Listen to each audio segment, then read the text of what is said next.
প্রিয় দেশবাসী, শিশু, কিশোর কিশোরী, তরুণ তরুণী, ছাত্রছাত্রী, বয়স্ক, বৃদ্ধ, পুরুষ, মহিলা সবাইকে সালাম জানাচ্ছি।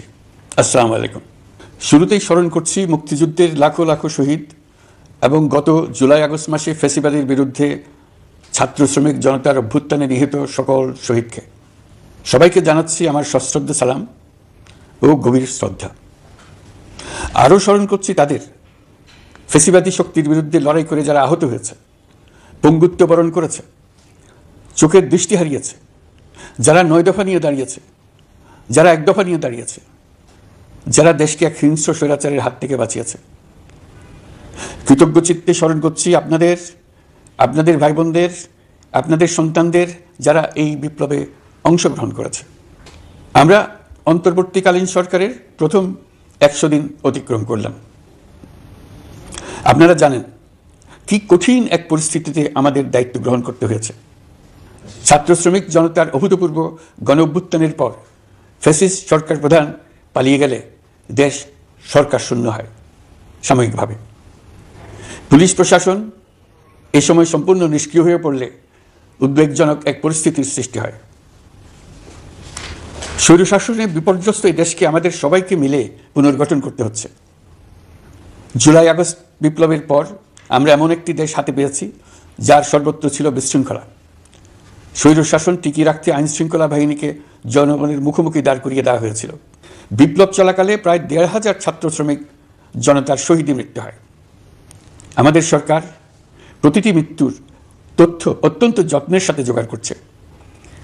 এই বিপ্লবে আহত হয়েছে 19,931 জন।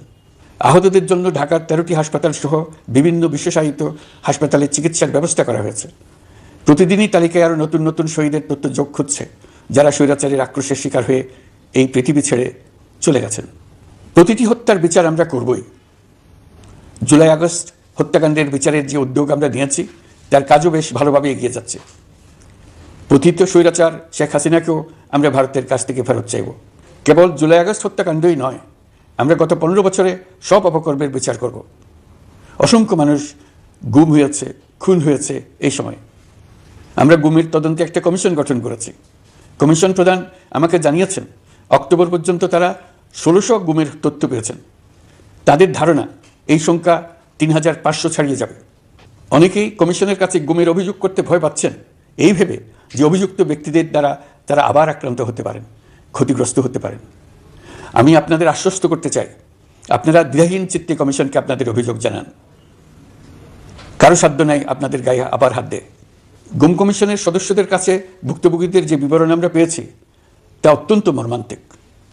জুলাই আগস্টের বিপ্লবের পর ছাত্রছাত্রীরা শহর বন্দরের দেয়ালে দেয়ালে তাদের মনের কথা লিখেছে।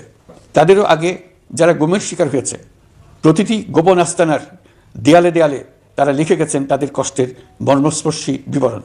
তাদের এসব কষ্টের কথা শুনে আমাদের হৃদয় কেঁপে উঠেছে। এসবের সঙ্গে জড়িতদের আমরা বিচারের কাঠগড়ায় দাঁড় করাবই। অভিযুক্ত যত শক্তিশালী হোক, যে বাহিনীরই হোক, তাকে ছাড় দেওয়ার কোনো সুযোগ নেই। কেবল দেশে নয়, গুম, খুন ও জুলাই আগস্ট গণহত্যার সাথে জড়িতদের আমরা আন্তর্জাতিক আদালতেও বিচারের উদ্যোগ নিয়েছি। ইন্টারন্যাশনাল ক্রিমিনাল কোর্টের প্রধান কৌশলী করিম খানের সঙ্গে আমার এই ব্যাপারে ইতিমধ্যে কথা হয়েছে। আইন শৃঙ্খলা রক্ষাকারী বাহিনীগুলোর কোনো সদস্য কিংবা অন্য কেউ যাতে হত্যা, গুম সহ এই ধরনের কোনো অপরাধে জড়িয়ে পড়তে না পারে, এই জন্য আমরা গুম বিরোধী আন্তর্জাতিক সনদে স্বাক্ষর করেছি। আপনারা দেখেছেন জাতিসংঘের আন্তর্জাতিক মানবাধিকার বিষয়ক হাই কমিশনার ফলকার তুর্ক সম্প্রতি বাংলাদেশ সফর করেছেন। জাতিসংঘ জুলাই আগস্ট হত্যাকাণ্ডের তদন্তে আমাদের সহযোগিতার হাত বাড়িয়ে দিয়েছেন। ডিসেম্বর প্রথম সপ্তাহে তারা আমাদেরকে তাদের রিপোর্ট হস্তান্তর করার প্রতিশ্রুতি দিয়েছে। অতীতের গুমের ঘটনাগুলো তদন্ত কাজেও আমরা নিয়মিত তাদের সঙ্গে যোগাযোগ রক্ষা করে চলেছি। মানবাধিকার রক্ষায় সহযোগিতা করতে ঢাকায় তারা তাদের জনবল বাড়ানোর প্রস্তাব দিয়েছে। আমরা এই প্রস্তাব গ্রহণ করেছি। প্রিয় দেশবাসী, আমি আগেও জানিয়েছি, আবারও জানাচ্ছি, গণ অভ্যুত্থানে সকল শহীদদের পরিবারকে পুনর্বাসন করা হবে। একজনও বাদ যাবে না। সকল আহত শিক্ষার্থী, শ্রমিক, জনতার চিকিৎসার সম্পূর্ণ ব্যয় সরকার বহন করবে। আহতদের দীর্ঘমেয়াদী এবং ব্যয়বহুল চিকিৎসা এবং শহীদদের পরিবারের দেখাশোনার জন্য স্বাস্থ্য মন্ত্রণালয়ের নেতৃত্বে একটি পূর্ণাঙ্গ তালিকা প্রস্তুত করা হয়েছে। প্রতিটি শহীদ পরিবারকে সরকারের পক্ষ থেকে 30 লক্ষ টাকা দেওয়া হচ্ছে। যারা বুলেটের আঘাতে তাদের দৃষ্টিশক্তি হারিয়েছেন তাদের চিকিৎসার জন্য নেপাল থেকে কর্নিয়া আনার ব্যবস্থা করা হয়েছে এবং যাদের প্রয়োজন তাদেরকে সরকারের পক্ষ থেকে বিদেশে চিকিৎসার জন্য পাঠানো হচ্ছে। জুলাই অভ্যুত্থানের কোনো শহীদ এবং আহত ছাত্র, শ্রমিক চিকিৎসা সেবা এবং পুনর্বাসন পরিকল্পনা থেকে বাদ যাবে না। এটি অন্তর্বর্তীকালীন সরকারের অঙ্গীকার। এই গণ অভ্যুত্থানের শহীদের স্মৃতি ধরে রাখতে গঠিত জুলাই শহীদ স্মৃতি ফাউন্ডেশন বেশ পাকাপোক্তভাবে তাদের কাজ শুরু করেছে। এই ফাউন্ডেশনকে সরকার 100 কোটি টাকা অনুদান দিয়েছে। এছাড়াও জুলাই আগস্ট বিপ্লবে শহীদ পরিবারের পুনর্বাসন ও আহতদের সর্বোত্তম চিকিৎসা নিশ্চিত করার জন্য সমাজ কল্যাণ মন্ত্রণালয়ের পক্ষ থেকে $5 মিলিয়ন একটি বরাদ্দ প্রস্তাব অর্থনৈতিক সম্পর্ক বিভাগের মাধ্যমে বিশ্বব্যাংকে পাঠানো হয়েছে। পতিত স্বৈরাচার পুলিশকে দলীয় কর্মীর মতো ব্যবহার করেছে। বাধ্য হয়ে তাদের অনেকেই গণহত্যায় অংশ নিয়েছেন। খুবই স্বাভাবিক প্রতিক্রিয়া হিসেবে তারা জনরোষের শিকার হয়েছেন। এতে তাদের মনোবল অনেক কমে যায়। আমরা পুলিশের মনোবল ফিরিয়ে এনে তাদের আবার আইন শৃঙ্খলা রক্ষায় কাজে লাগানোর চেষ্টা করছি। এক্ষেত্রে অনেক দৃশ্যমান উন্নতিও হয়েছে। আইন শৃঙ্খলা রক্ষায় বাংলাদেশ সেনাবাহিনীকেও কিছু নির্বাহী ক্ষমতা দেওয়া হয়েছে, যা পরিস্থিতির দৃশ্যমান উন্নতিতে সহায়তা করেছে। আমি আপনাদের সবাইকে ধন্যবাদ জানাই। কঠিন এই সময়ে আপনারা সবাই অপরিসীম ধৈর্যের পরিচয় দিয়েছেন। ধন্যবাদ জানাই দেশের রাজনৈতিক দলের নেতৃবৃন্দকে। তারা তাদের কর্মীদের শান্ত থাকার আহ্বান জানিয়েছেন। প্রতিশোধ স্পৃহায় লিপ্ত হয়ে কেউ যাতে হানাহানিতে জড়িয়ে না পড়ে সেই আহ্বান জানিয়েছেন। আপনাদের সবাই এই আহ্বানে সাড়া দিয়েছেন। ফেসিবাদী শক্তি ভয় দেখিয়েছিল তারা ক্ষমতা ছাড়লে দেশে লাখ লাখ লোক মারা পড়বে। টানা 7 দিন পুলিশ প্রশাসন সম্পূর্ণ নিষ্ক্রিয়তা থাকার পরও ব্যাপক আকারে সহিংসতা এড়ানো গেছে। আমরা যখন দায়িত্ব গ্রহণ করি বাংলাদেশ তখন সম্পূর্ণ অরক্ষিত একটা দেশ। এই সময় ধর্মীয় সংখ্যালঘুদের মধ্যে অহেতুক আতঙ্ক ছড়ানোর চেষ্টা করা হয়েছে। কয়েকটি ক্ষেত্রে তারা সহিংসতারও শিকার হয়েছেন। কিন্তু এটা নিয়ে যেসব প্রচারণা হয়েছে তা ছিল সম্পূর্ণ অতিরঞ্জিত। অল্প যে সমস্ত সহিংসতার ঘটনা ঘটেছে তার মূল কারণ ছিল রাজনৈতিক। কিন্তু এইসব ঘটনাকে ধর্মীয় আবরণ দিয়ে বাংলাদেশকে নতুন করে অস্থিতিশীল করে তোলার চেষ্টা করা হয়েছে। আপনাদের সবার সহযোগিতায় আমরা দৃঢ়ভাবে এই পরিস্থিতি সামাল দিয়েছি। আমাদের দায়িত্ব গ্রহণের 2 মাসের মাথায় দেশে দুর্গাপূজা উদযাপিত হয়েছে প্রায় 32,000 পূজা মণ্ডপে। দুর্গাপূজা উপলক্ষে নির্বাহী আদেশে একদিন অতিরিক্ত ছুটি ঘোষণা করা হয়, যা উৎসবের আমেজকে অনেক গুণ বাড়িয়ে দেয়। দুর্গাপূজাকে ঘিরে আমরা ব্যাপক নিরাপত্তা প্রস্তুতি নিই, যার ফলে দেশের হিন্দু সম্প্রদায় নির্বিঘ্নে তাদের উৎসব পালন করেছে। আমরা দায়িত্বে আসার পর যে অল্প কিছু ক্ষেত্রে তারা সহিংসতার শিকার হয়েছেন আমরা তার প্রতিটি ঘটনার তদন্ত করেছি। শুধু হিন্দু সম্প্রদায় নয়, দেশের কোনো মানুষই যাতে কোনো রকম সহিংসতার শিকার না হয় সেজন্য আমরা যথাসাধ্য চেষ্টা করছি এবং সবসময় সে চেষ্টা করে যেতে থাকব। আপনারা জানেন চলতি বছর বাংলাদেশের বিভিন্ন অঞ্চলে 6টি বন্যা হয়েছে। আপনাদের সবার সহযোগিতায় আমরা এই বন্যা মোকাবেলা করেছি। বাংলাদেশের দেশপ্রেমিক সশস্ত্র বাহিনী বন্যা মোকাবেলায় জনগণের সাথে কাঁধে কাঁধ মিলিয়ে কাজ করেছে। বন্যা মোকাবেলা ও বন্যা পরবর্তী পুনর্বাসনের লক্ষ্যে বিশ্বব্যাংকের $250 মিলিয়ন অনুদান এবং স্থানীয় অনুদানের মাধ্যমে 100 কোটি টাকারও বেশি অর্থ সংগ্রহ করা হয়েছে। বন্যার ফলে অনেক জায়গায় ফসলহানি হয়েছে, ব্যাহত হয়েছে পণ্য সরবরাহ শৃঙ্খল। বন্যা পরবর্তী সময়ে বাজারে শাকসবজি সহ নিত্য প্রয়োজনীয় পণ্যের দাম বেড়েছে, ফলে আপনাদের কষ্ট হয়েছে। নিত্যপণ্যের দাম সহনীয় পর্যায়ে রাখতে আমরা যথাসাধ্য চেষ্টা করছি। বাজারে ডিমের সরবরাহ বাড়ানোর জন্য আমরা 9.5 কোটি ডিম আমদানির অনুমতি দিয়েছি। এই জন্য প্রয়োজনীয় শুল্ক ছাড়ও দেওয়া হয়েছে। মধ্যস্বত্বভোগীদের দৌরাত্ম্য কমিয়ে ডিমের উৎপাদকরা যাতে সরাসরি বাজারে ডিম সরবরাহ করতে পারে সেই উদ্যোগও নেওয়া হয়েছে। মানুষ যাতে স্বল্প মূল্যে কৃষিপণ্য কিনতে পারে সেজন্য রাজধানী সহ বিভিন্ন স্পটে সরকারি কিছু পণ্য বিক্রি করা হচ্ছে। টিসিবির মাধ্যমে 1 কোটি নিম্ন আয়ের ফ্যামিলি কার্ডের মধ্যে 57 লাখকে স্মার্ট কার্ডে রূপান্তরিত করা হয়েছে। বন্যার ফলে চালের উৎপাদন ব্যাহত হওয়ায় চাল আমদানিতে শুল্ক ছাড় দেওয়া হয়েছে। আসন্ন রমজানে নিত্য প্রয়োজনীয় দ্রব্যের সরবরাহ এবং দাম যাতে স্বাভাবিক থাকে এই জন্য সরকারের বিভিন্ন কর্তৃপক্ষ ব্যবসায়ীদের সাথে নিয়মিত বৈঠক করে যাচ্ছে। দ্রব্যমূল্য নিয়ে আমাদের কোনো লুকোছাপা নেই। মূল্যস্ফীতির পূর্ণ তথ্য জনগণের সামনে তুলে ধরা হচ্ছে।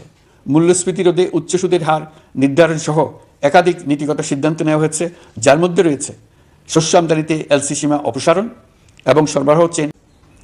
পরিবহন খাতে চাঁদাবাজি বন্ধের চেষ্টা করা হচ্ছে। আমরা আশা করি বাজারে পণ্যমূল্য কমিয়ে আনতে এটা ভূমিকা রাখবে। নেপাল থেকে পানি বিদ্যুৎ বাংলাদেশে আনার ব্যবস্থা করা হয়েছে। দৈনন্দিন রাষ্ট্র পরিচালনার পাশাপাশি আমাদের ভবিষ্যতের বাংলাদেশ বিনির্মাণের কথাও ভাবতে হচ্ছে। আপনারা সবাই জানেন আমাদের সবচেয়ে গুরুত্বপূর্ণ কাজ হচ্ছে একটি অবাধ সুষ্ঠু নির্বাচন আয়োজনের মধ্য দিয়ে নির্বাচিত সরকারের কাছে দায়িত্ব হস্তান্তর। আমরা রাজনৈতিক দলগুলোর সঙ্গে আমাদের নিয়মিত যোগাযোগ অব্যাহত রেখেছি, বিভিন্ন ইস্যুতে তাদের মতামত নিয়ে যাচ্ছি। সরকারের সিদ্ধান্ত গ্রহণে এসব মতামত অনেকাংশে প্রতিফলিত হচ্ছে। চলমান সংস্কার প্রক্রিয়ায় তাদের প্রতিটি মতামত সক্রিয়ভাবে বিবেচনায় নেওয়া হচ্ছে। আমরা আশা করছি নির্ধারিত সময়ে ডিসেম্বর-জানুয়ারির মধ্যেই সংস্কার কমিশনগুলো তাদের সুপারিশমালা সরকারের কাছে পেশ করতে পারবে। তাদের সুপারিশ নিয়ে আমরা রাজনৈতিক দলগুলোর সঙ্গে ক্রমাগতভাবে আলোচনায় বসব। সকলের ঐক্যমত্যের ভিত্তিতেই আমরা সংস্কার প্রস্তাব চূড়ান্ত করব। নির্বাচন কবে হবে এই প্রশ্ন আপনাদের সবার মনেই আছে, আমাদের মনেও সারাক্ষণ আছে। আপনারা লক্ষ্য করেছেন নির্বাচন আয়োজনের লক্ষ্যে আমরা প্রয়োজনীয় পদক্ষেপ নিতে শুরু করেছি। কয়েকদিনের মধ্যে নির্বাচন কমিশন গঠন হয়ে যাবে। তারপর থেকে নির্বাচন আয়োজন করার সমস্ত দায়িত্ব তাদের উপর বর্তাবে। নির্বাচন কমিশন ভোটার তালিকা হালনাগাদ সহ আরও কিছু কাজ শুরু করে দিতে পারবে, যা একটা অবাধ নির্বাচনের সাথে সরাসরি সম্পৃক্ত। প্রথমবারের মতো প্রবাসী বাংলাদেশিরা পোস্টাল ব্যালটের মাধ্যমে যাতে তাদের ভোটাধিকার প্রয়োগ করতে পারে সে লক্ষ্যেও সরকার কাজ করছে। তবে আমরা মনে করি না যে একটা নির্বাচন কমিশন গঠন করে দিলেই নির্বাচন আয়োজনে আমাদের দায়িত্ব শেষ। রাষ্ট্র ব্যবস্থায় সংস্কার আমাদের এই সরকারের অন্যতম অঙ্গীকার। আপনারাই আমাদেরকে এই ম্যান্ডেট দিয়েছেন। যেই 6টি সংস্কার কমিশন আমরা শুরুতে গঠন করেছিলাম তারা ইতিমধ্যে তাদের কার্যক্রম অনেক দূর এগিয়ে নিয়েছে। বিভিন্ন গণমাধ্যমে আপনারা তাদের কার্যক্রমের আপডেটও দেখছেন। কয়েকটি সংস্কার কমিশন ডিজিটাল প্ল্যাটফর্ম গঠন করেছে। আমার অনুরোধ, আপনারা এই প্ল্যাটফর্মে উৎসাহ সহকারে আপনাদের মতামত জানাতে থাকুন। প্রথম 6টি সংস্কার কমিশনের মধ্যে একটি হলো নির্বাচন সংস্কার কমিশন। নির্বাচন অনুষ্ঠানের জন্য এই কমিশনের সুপারিশমালা অত্যন্ত জরুরি। তাদের প্ল্যাটফর্মে যান, আপনার মতামত খোলাখুলিভাবে তুলে ধরুন। আপনি দেশের মালিক, আপনি বলে দিন আপনি কি চান, কিভাবে চান। নির্বাচন নিয়ে আপনাদের সকল বক্তব্য বিনা দ্বিধায় বলতে থাকুন, আপনার মনের কথা তুলে ধরুন। আমার অনুরোধ, সংস্কারের কথাটাও একই সঙ্গে বলুন। সংস্কারকে পাশ কাটিয়ে যাবেন না। নির্বাচনের কথা বলার সঙ্গে নির্বাচন ও অন্যান্য ক্ষেত্রে সংস্কারের কথাটিও বলুন। সংস্কার হলো জাতির দীর্ঘমেয়াদী জীবনী শক্তি। সংস্কার জাতিকে, বিশেষ করে আমাদের তরুণ তরুণীদের নতুন পৃথিবী সৃষ্টির সুযোগ দেবে। জাতিকে বঞ্চিত করবেন না। নির্বাচন আয়োজনে যে সংস্কার কমিশনের সুপারিশমালায় রাজনৈতিক দলসমূহ এবং দেশের সকল মানুষের মতামত অপরিহার্য, সেই কমিশন হলো সংবিধান সংস্কার কমিশন। এই সুপারিশমালার যে অংশ সকলের কাছে গ্রহণযোগ্য হবে তার ভিত্তিতে নির্বাচনী আইন সংশোধন করতে হবে। সমান্তরালভাবে ভোটার তালিকাও হালনাগাদ করার প্রক্রিয়া চলতে থাকবে। আমি নিশ্চিত নই সংস্কার প্রস্তাবসমূহ বাস্তবায়নের সুযোগ আমরা কতটুকু পাব। তবে আমি আপনাদের কথা দিচ্ছি, আপনারা সুযোগ দিলে প্রয়োজনীয় কিছু অত্যাবশ্যকীয় সংস্কার কাজ শেষ করেই আমরা আপনাদের কাঙ্ক্ষিত নির্বাচন আয়োজন করব। ততদিন পর্যন্ত আমি আপনাদের ধৈর্য ধারণ করার অনুরোধ করব। আমরা চাইব আমরা যেন এমন একটি নির্বাচন ব্যবস্থা সৃষ্টি করতে পারি যা যুগ যুগ ধরে অনুসরণ করা যাবে। এর ফলে সাংবৎসরিক রাজনৈতিক সংকট থেকে আমাদের দেশ রক্ষা পাবে। এই জন্য প্রয়োজনীয় সময়টুকু আমি আপনাদের কাছ থেকে চেয়ে নিচ্ছি। নির্বাচনী সংস্কারের সিদ্ধান্ত হয়ে গেলে খুব দ্রুত আপনারা নির্বাচনের রোডম্যাপও পেয়ে যাবেন।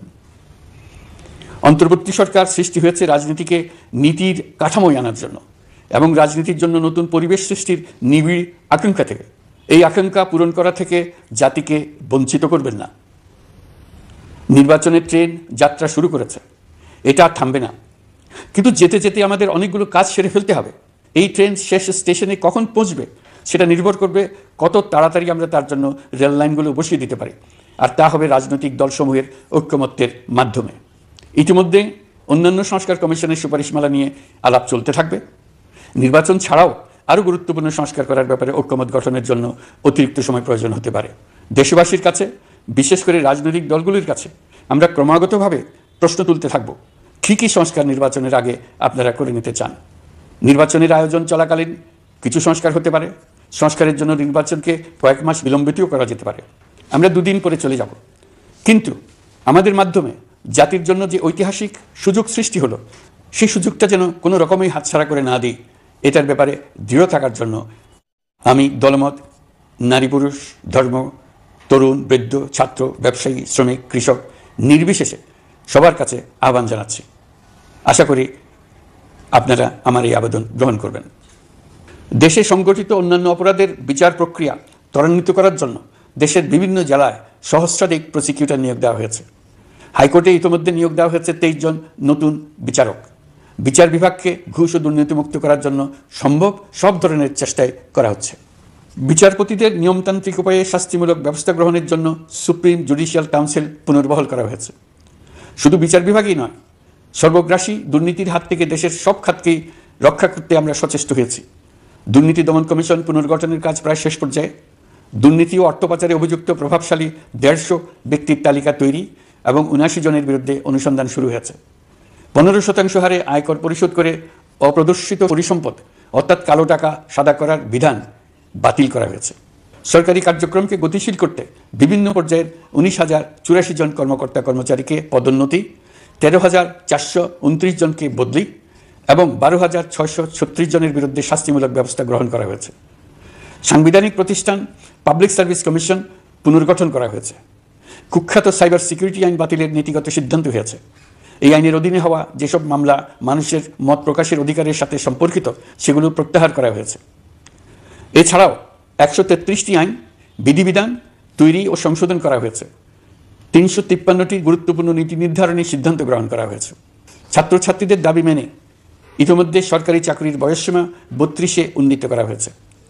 আমরা জানি আমাদের কাছে আপনাদের আরও অনেক দাবি দেওয়া আছে। দীর্ঘদিনের অপশাসন, অত্যাচার, অনাচারের ফলে আপনাদের মনে অনেক ক্ষোভ পঞ্জীভূত হয়েছে। দেশে বাক স্বাধীনতা না থাকায় আমরা কেউ আমাদের মতামত, দাবি দেওয়া প্রকাশ করতে পারিনি।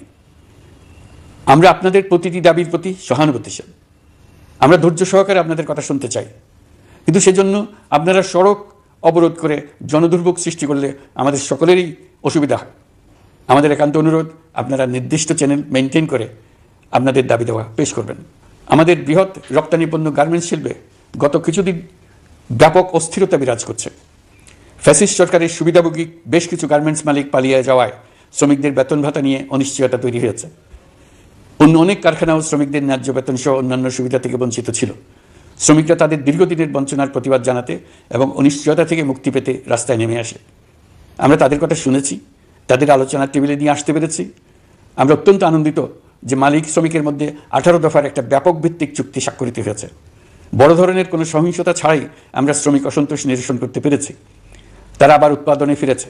এতে প্রাণ ফিরে পেয়েছে বাংলাদেশের রপ্তানিমুখী এই শিল্প। নানা প্রতিকূলতা সত্ত্বেও অক্টোবর মাসে আমাদের রপ্তানিতে প্রবৃদ্ধি হয়েছে প্রায় 21%। আমরা যখন কাজ শুরু করেছি দেশের অর্থনীতি ছিল বিপর্যস্ত। বৈদেশিক মুদ্রার রিজার্ভ ছিল তলানিতে। আসার কথা, এই রিজার্ভ পরিস্থিতি এখন উন্নতির পথে। গত 3 মাসে রিজার্ভে কোনো রকম হাত না দিয়েই আমরা প্রায় $2 বিলিয়ন বৈদেশিক ঋণ শোধ করতে পেরেছি। জ্বালানি তেল আমদানিতে পুঞ্জীভূত বকেয়ার পরিমাণ $478 মিলিয়ন হতে কমিয়ে $160 মিলিয়ন আনতে পেরেছি। অর্থনীতি পুনরুদ্ধারে আমরা সর্বাত্মক চেষ্টা চালিয়ে যাচ্ছি। বিশ্বব্যাংক, IMF সহ বিভিন্ন দাতা সংস্থা ইতিমধ্যে ঋণ ও অনুদান হিসেবে $8 বিলিয়ন দেওয়ার প্রতিশ্রুতি দিয়েছে, যা আমাদের ভঙ্গুর অর্থনীতিকে সচল করতে সক্ষম হবে। পতিত সরকার আমাদের জন্য যে ভঙ্গুর অর্থনৈতিক পরিস্থিতি রেখে গিয়েছে তাতে রাজস্ব আদায়ে গতি আনতে হিমশিম খেতে হচ্ছে জাতীয় রাজস্ব বোর্ডকে। এর মধ্যেও জুলাইয়ের নেতিবাচক অবস্থা থেকে অক্টোবর নাগাদ রাজস্ব আদায়ে 9.9% প্রবৃদ্ধি অর্জিত হয়েছে। আগের অর্থ বছরের সংশোধিত বাজেটে বিপুল রাজস্ব ঘাটতি ছিল, যে কারণে এবার শুরু থেকেই রাজস্ব আদায়ের লক্ষ্যমাত্রা অনেক বেড়ে যায়। এর ফলে স্বৈরাচার পতনের পরবর্তী 3 মাসে 9.9% রাজস্ব বৃদ্ধির পরেও লক্ষ্যমাত্রার বিপরীতে 23%-এর বেশি ঘাটতি থেকে যায়। রাজস্ব আদায়ের গতি আনতে আমি এখন অনলাইনে আয়কর রিটার্ন জমা দিতে উৎসাহিত করছি। আন্তর্জাতিক সাহায্য সংস্থা, বিশ্বব্যাংক, IMF, UNDP ইত্যাদি প্রধানদের সঙ্গে আমার দীর্ঘ বৈঠক হয়েছে। তারাও বাংলাদেশকে নতুনভাবে এবং সর্বাত্মকভাবে সাহায্যের জন্য তাদের আগ্রহ ব্যক্ত করেছেন।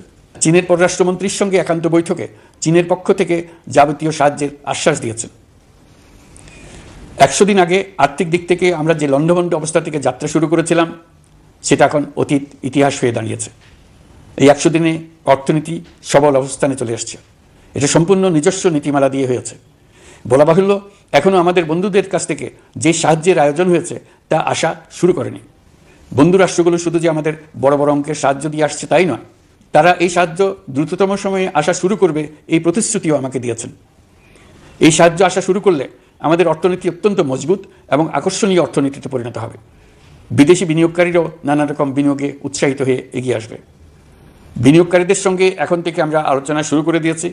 বিশ্বের রাষ্ট্রপুঞ্জের মজলিসে আমরা এখন সম্মানিত এবং প্রশংসিত দেশের অবস্থানে পৌঁছতে পেরেছি। এর কারণে পরাজিত শক্তি নানা কৌশল করেও তাদের দিকে দৃষ্টি আকর্ষণ করতে পারছে না। তারা নানা চেহারা নিয়ে আপনাদের প্রিয়পাত্র হওয়ার চেষ্টা করছে। পরাজিত শক্তির ষড়যন্ত্র থেকে নিজেকে মুক্ত রাখুন, দেশকে মুক্ত রাখুন। এই ব্যাপারে অনড় থাকুন। এমন কিছু করবেন না যা তাদেরকে উৎসাহিত করতে সাহায্য করে। তাদেরকে সকল দিক থেকে নিরাশ করুন। সেটা নিশ্চিত করতে পারলে আমাদের আর কোনো বিষয়ে সংশয় করার প্রয়োজন নেই। সরকারের পক্ষ থেকে আমি নিশ্চয়তা দিচ্ছি, সকল প্রকার সীমাবদ্ধতা সত্ত্বেও আমরা আপনাদেরকে একটা মজবুত অর্থনীতি দিয়ে যাব। ভবিষ্যতে চলার পথকে সহজগম্য করে যাব। নাগরিক অধিকারসমূহ নিশ্চিত করে যাব। বিপক্ষ শক্তি যত শক্তিশালী হোক, নাশকতার যত রকম উদ্ভট পরিকল্পনাই করুক, সব কিছু নস্যাৎ করার জন্য প্রস্তুত থাকুন। এবার যে মুক্তি আমরা অর্জন করেছি তা আমাদের কাছ থেকে কেউ যেন ছিনিয়ে নিতে না পারে, তার জন্য সর্বমুহূর্তে প্রস্তুত থাকুন। আপনারা জেনেছেন পতিত সরকার ও তার দোসররা প্রতি বছর দেশ থেকে 12 থেকে 15 বিলিয়ন ডলার পাচার করেছে।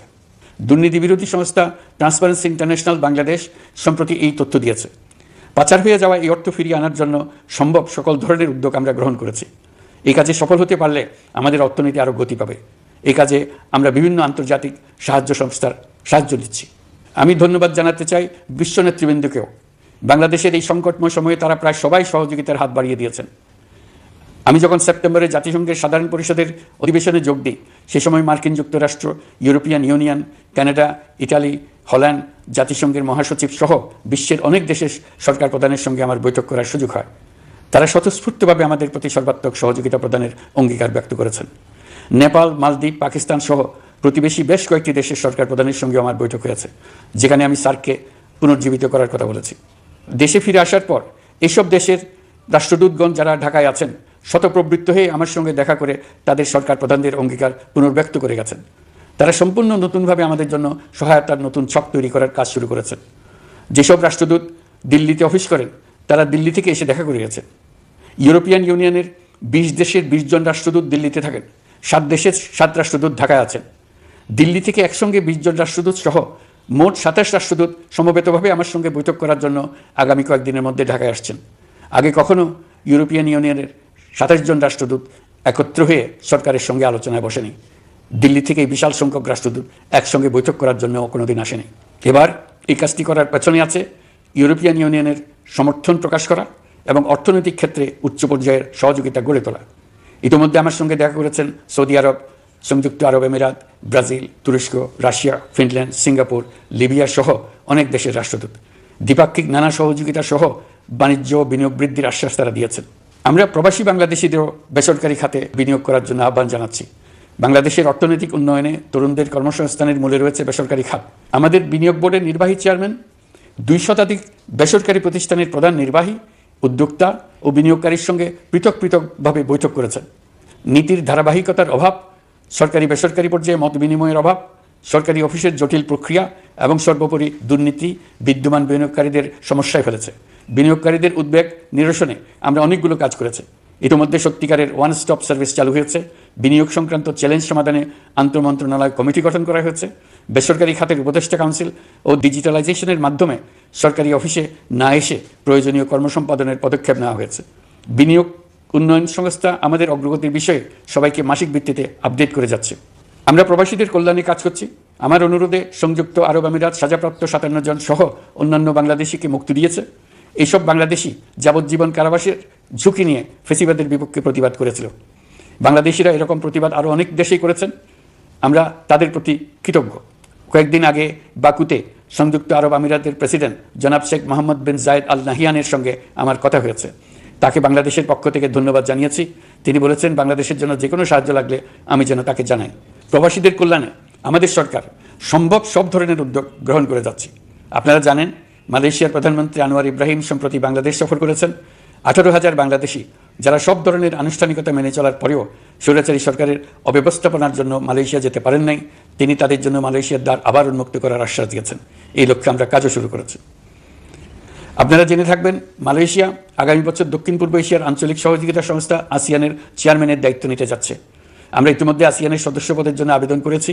মালয়েশিয়ার প্রধানমন্ত্রী আমাদের আবেদন সক্রিয়ভাবে বিবেচনার আশ্বাস দিয়েছেন। একই ধরনের আশ্বাস আমরা পেয়েছি ইন্দোনেশিয়া থেকেও। ইন্দোনেশিয়ার পক্ষ থেকে সে দেশে রাষ্ট্রীয় সফরে যাওয়ার জন্য আমাকে অনুরোধ করেছে। সৌদি আরব সহ বিশ্বের আরও অনেক দেশ আমাদের সঙ্গে সহযোগিতা বৃদ্ধির প্রস্তাব দিয়েছে। প্রথমবারের মতো ওআইসি সদর দপ্তরে আমরা স্থায়ীভাবে রাষ্ট্রদূত নিয়োগ দিয়েছি।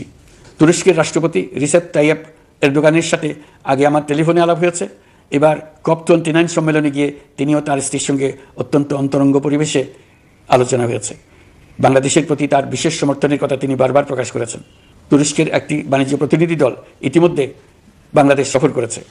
তুরস্ক এদেশের সঙ্গে অর্থনৈতিক সম্পর্ক উন্নয়নের জন্য টার্কিশ ইনভেস্টমেন্ট অথরিটি বা টিকা একটি অফিস ঢাকায় স্থাপনের জন্য ঘোষণা দিয়েছে। এর মাধ্যমে তুরস্কের বিনিয়োগ ও বাণিজ্য বৃদ্ধির উদ্যোগ নেওয়া হবে। এ উদ্দেশ্যে চলতি মাসে একটি উচ্চ ক্ষমতা সম্পন্ন দল তুরস্ক থেকে বাংলাদেশে আসছেন। প্রিয় দেশবাসী, নতুন হজ প্যাকেজ ঘোষণা করা হয়েছে।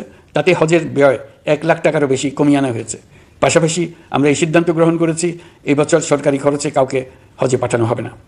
আমরা নতুন বাংলাদেশকে একটা পরিবেশ বান্ধব এবং জীব বৈচিত্র্যময় দেশ হিসেবে গড়ে তোলার উদ্যোগ নিয়েছি। এটি তরুণদের আকাঙ্ক্ষা, আমাদের সবারই আকাঙ্ক্ষা। সেই লক্ষ্যে আমি প্রথমেই একটি ক্ষুদ্র পদক্ষেপ নিয়েছি। সমগ্র সচিবালয়ে প্লাস্টিকের পানির বোতল ব্যবহার নিষিদ্ধ করেছি। ইতিমধ্যে সুপার শপগুলোতে পলিথিনের শপিং ব্যাগ ব্যবহার বন্ধ করার উদ্যোগ নেওয়া হয়েছে। গত কয়েক দশকে যে পরিমাণ নদী দূষণ হয়েছে, আমরা তা বন্ধ করার উদ্যোগ নিয়েছি। আপনারা সবাই অবগত আছেন জলবায়ু পরিবর্তন আমাদের জীবনযাত্রার জন্য কীরকম হুমকি হয়ে আসছে। গত 1 বছরে বাংলাদেশ প্রায় 15টি প্রাকৃতিক দুর্যোগের শিকার হয়েছে। মানুষের সৃষ্ট নানাবিধ দুর্যোগের পাশাপাশি এসব প্রাকৃতিক দুর্যোগের বিপক্ষেও আমাদের লড়তে হচ্ছে। আজারবাইজানে জলবায়ু সম্মেলনে বিশ্ব নেতৃবৃন্দকে আমি আমার উদ্যোগের কথা জানিয়েছি। সেখানে জাতিসংঘের মহাসচিব, ইউরোপ, এশিয়া, আফ্রিকার অনেক সরকার প্রধানের সঙ্গে আমার দেখা হয়েছে। যতটুকু আলাপ আলোচনা সম্ভব হয়েছে, আমি সবার কাছে জলবায়ুর প্রতিকূল প্রভাব মোকাবেলা সহ গণতান্ত্রিক উত্তরণের পথে বাংলাদেশের অগ্রযাত্রায় সহযোগিতা চেয়েছি। তারা সবাই সহযোগিতার অঙ্গীকার করেছেন। গত 100 দিনে আমরা অনেক কল্যাণমূলক কাজ করেছি, যা এখানে স্বল্প পরিসরে বর্ণনা করা সম্ভব নয়। আমাদের সরকার স্বচ্ছতা ও জবাবদিহিতায় বিশ্বাসী। তাই আমি সরকারের সকল মন্ত্রণালয়কে নির্দেশ দিয়েছি তাদের নিজ নিজ কাজের বিস্তারিত বিবরণ নিজেদের ওয়েবসাইট ও সামাজিক যোগাযোগ মাধ্যমে প্রকাশ করার জন্য। আমি আমার দপ্তরকেও বলেছি সরকারের সব কাজের বিবরণ যাতে জনগণ জানতে পারে, এই জন্য যেন প্রয়োজনীয় পদক্ষেপ নেওয়া হয়। এই সরকারকে ব্যর্থ করার জন্য, অকার্যকর করার জন্য বিশাল অর্থে বিশ্বব্যাপী এবং দেশের প্রতিটি স্থানে, প্রতিটি প্রতিষ্ঠানে এক মহাপরিকল্পনা প্রতি মুহূর্তে কার্যকর রয়েছে। তাদের একটি বড় প্রচেষ্টা হচ্ছে আমাদের মধ্যে বিভেদ সৃষ্টি করা। পতিত সরকারের নেতৃবৃন্দ যারা এদেশ থেকে বিপুল পরিমাণ অর্থ পাচার করে নিয়ে গেছে, সেই অর্থে বলীয়ান হয়ে তারা দেশে ফিরে আসার জন্য চেষ্টা করে যাচ্ছে। তাদেরকে কিছুতেই সফল হতে দেবেন না। তারা সফল হওয়া মানে জাতির মৃত্যু, জাতি হিসেবে আমাদের অবসান। সাবধান থাকুন। তাদের সকল হীন প্রচেষ্টাকে আমাদের ঐক্যের মাধ্যমে নস্যাৎ করে দেন, যেভাবে নস্যাৎ করেছিলেন তাদের বন্দুকের গুলিকে, তাদের আয়নাঘরকে, প্রতিপায়ে তাদের অনাচারের শিকলকে। এ ব্যাপারে সবাই একমত থাকুন, ঐক্যবদ্ধ থাকুন। আপনারা সবাই ভালো থাকবেন। দেশের সকল শিশু, কিশোর কিশোরী, তরুণ তরুণী, ছাত্রছাত্রী, বয়স্ক, বৃদ্ধ, পুরুষ, মহিলা সবাইকে আমার সালাম জানাচ্ছি। আসসালামু আলাইকুম। মহান আল্লাহ আমাদের সহায় হন। খুদা হাফেজ।